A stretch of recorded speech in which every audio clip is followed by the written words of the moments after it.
পরীক্ষা করে দেখবো। দেখেন, কাল মাস্টার মশাই আমাকে এমন মারা মেরেছে যে আজ আমার পিঠ এখনো চড়চড় করছে।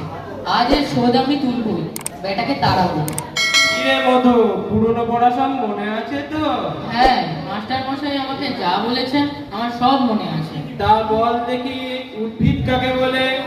উদ্ভিদ যা মাটি ফুঁড়ে ওঠে। দর্শকের একটা উদাহরণ দে দেখি। একটা উদাহরণ, কেশর।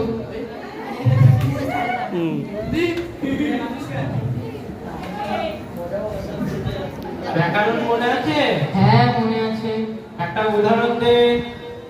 উদাহরণ, কর্তা কাকে বলে? ও পাড়ার জয় মুন্সিকে কর্তা বলে। অঙ্ক শিক্ষা হয়েছে? হ্যাঁ, হয়েছে। তাহলে তোমাকে 6:30টা সন্দেশ দিয়ে বলে দেওয়া হলো 5 মিনিটে সব সন্দেশ খাবে কে, বাকি সন্দেশটা তোমার ভাইকে দিতে। তোমার একটি সন্দেশ খেতে 2 মিনিট লাগবে, তুমি কটি সন্দেশ তোমার ভাইকে দেবে? একটাও দেবো না। কেমন করে? আমি একাই সব খেয়ে ফেলবো, ভাইকে দেবো না। জোরে। মারছেন কেন? মারছেন কেন? আমি একটাও ভাইকে দেবো না। না। আচ্ছা বলো তো, সিরাজউদ্দৌলাকে কে কেটেছে, ইতিহাসে কি বলে? সিরাজউদ্দৌলাকে ইতিহাসে কেটেছে পোকায়।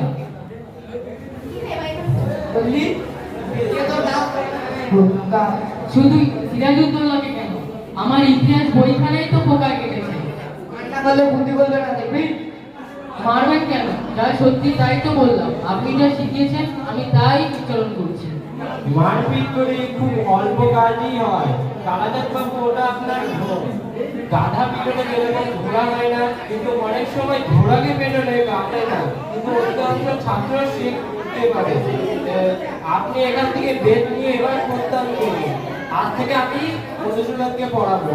বাজা গেল, তাড়াতে পেরে দরকার নেই এই ছেলেকে বললে আমি 1 মাসে 300 টাকা পাবো। তার ছেলে এবারে কাজ করেছি, 1 মাস দিনে 500 টাকা পাবো।